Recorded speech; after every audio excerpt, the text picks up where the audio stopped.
السلام عليكم ورحمة الله وبركاته. ازيكم حبايبي؟ عاملين ايه؟ وحشتوني كتير كتير كتير من الفيديو اللي فاتت. كل سنة وانتم طيبين وعام سعيد عليكم يا رب. ربنا كده يدخل عليكم البهجة والفرحة والسرور في عام جديد يا رب 2023 ان شاء الله. وربنا يزيح الكرب في كل حاجة حصلت لنا في 2022، اذا كان في حاجة تعباكم واذا كان في ربنا رزقكم بالسنة اللي فاتت بحاجة، ربنا يزيدكم كمان وكمان بحاجة احسن واحسن السنة دي ان شاء الله. نخش في الفيديو ونوها هيعمل ايه. طبعا واضح المكونات. انا عندي هنا ربع كيلو حمص كده سريع الذوبان، اللي هو سريع الذوبان لا بسريع اللي هو اللي هو بيتسلق بسرعة، سريع المفعول دوت اللي هو حاجات كده غريبة انا مش عارفة بتكلم بقول ايه، بس ما علينا. ربع كيلو حمص اهو سريع. انا نقعاه ميه سخنه من الكتل علشان ايه يلحق يتنقع معايا بسرعه، بقاله حوالي ساعه ساعه الا ربع كده بالكتير. عندي هنا كيلو طماطم حمرا كده هنضربها طبعا في الخلاط وهنصفيها، وعندي توم، وعندي بصلتين صغيرين كده قورمه، وعندي ليمون، وعندي هنا شطه، كمون، فلفل اسمر او فلفل اسود، وعندي ملح، وعندي طبعا خل عشان الدقه. تمام كده. هنعمل ايه؟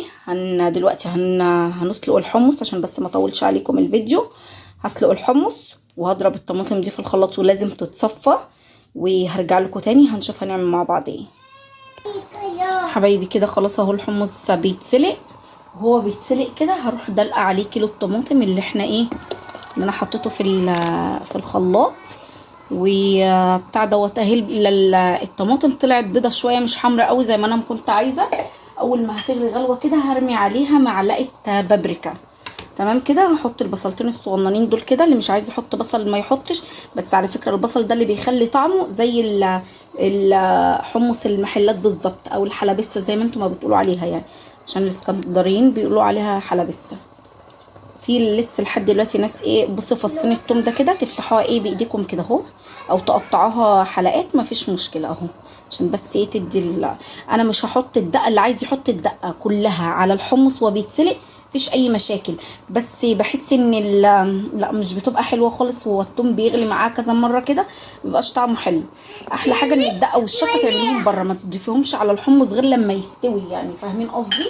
وهرمي معاهم شويه ملح صغيرين جدا عشان بس الطعم ايه الحمص نفسه، فاهمين قصدي. اول ما هتغلي غلوه علشان احط عليها معلقه بابريكا. تمام كده اهو، اهو كده. مش هعمل حاجه تاني.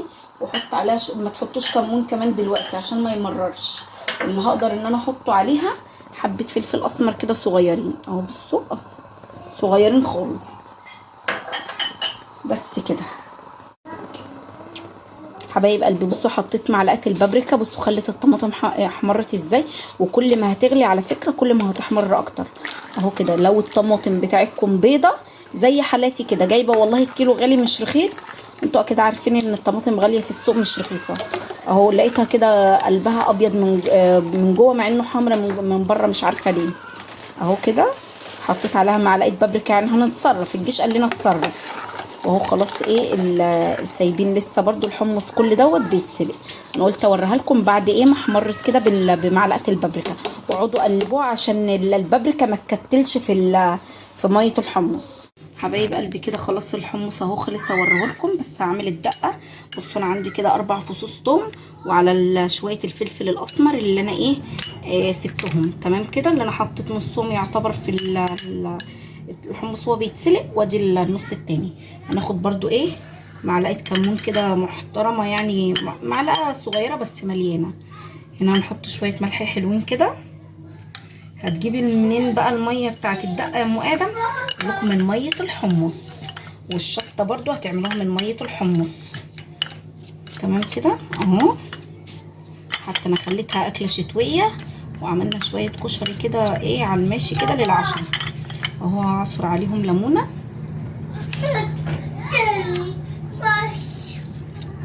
وهرجع لكم تاني اهو كده. حطيت الليمونه اهو على الكمون اللي انا عاملاه والملح والفلفل الاسمر اهو.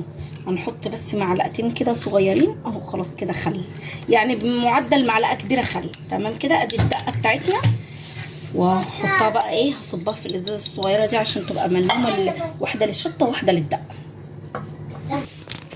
حبايبي الدقه خلاص اهي خلصت، والشطه عملتها كانت عباره عن باقي معلقه، نص معلقه الكمون على معلقه كبيره شطه على باقيها ميه الحمص. تمام كده، ما حطيتش اي حاجه تانية على الشطه.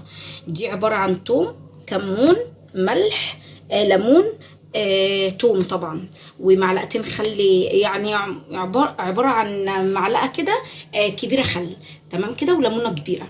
خلاص الشطه كده والدقه. تعالوا بقى نبينا على البوتاجاز هوريكم الحمص استوى. استني بس اجيب الفوطه بتاعت المطبخ اهي. نقول بسم الله اهو. بصوا بسم الله الرحمن الرحيم. المقصوصه سخنه. بصوا خلاص اهو الحمص استوى خلاص، وريحته تحفه اكننا عند الراجل اللي في الشارع والله العظيم. اهو التركايه بتاعت فصين التوم بس كده مفرومين، ما تحطهمش جوه. واللي بلاقيه ان هو يعمل لي حمص الشام سريع بمعلقتين صلصه من العلبه. انا لا لا لا، ما مرجحش الموضوع دوت، واراهن ان ما بيبقاش طعمه حلو خالص زي الطماطم الفريش طبعا، وزي الحاجه اللي بيبقى طعمها حلو.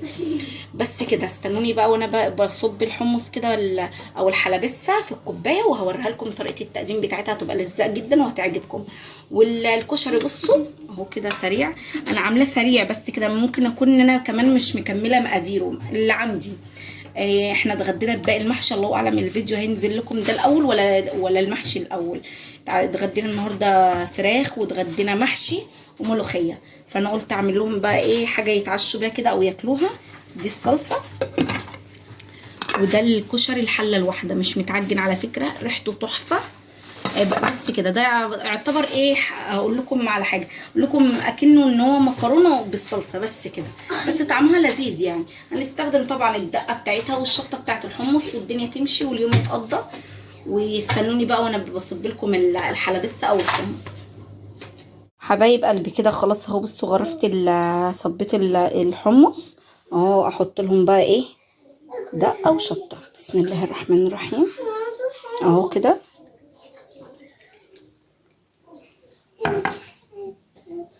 اصب لها ايه شطه كده برضو، اقلبها بس اهي كده. وادي الدقه تاني للكوبايه التانيه اهي. بصوا ريحتها تجنن والله العظيم، ريحتها تجنن. يا ترى بس الكوبايه دي لو احنا جبناها من بره تعمل كام، وقاعده على كافيه كده ورواقه. بصوا جميل جميل جميل اهو. اهو كده اهو. وادي الحمص بتاعنا اللذيذ خلص. هو خد معايا وقت علشان الحمص ما كانش منقوع، علشان بس ما اكذبش عليكم اكون صريحه. بس كده اتمنى بقى منكم اللايك والكومنت منكم حلو. اللي مش مشترك في القناه يا ريت بس كده يدعمني ويشترك في القناه، واللي مشترك في القناه ما ينساش يسيب لي كومنت منكم حلو. والسلام عليكم ورحمه الله وبركاته.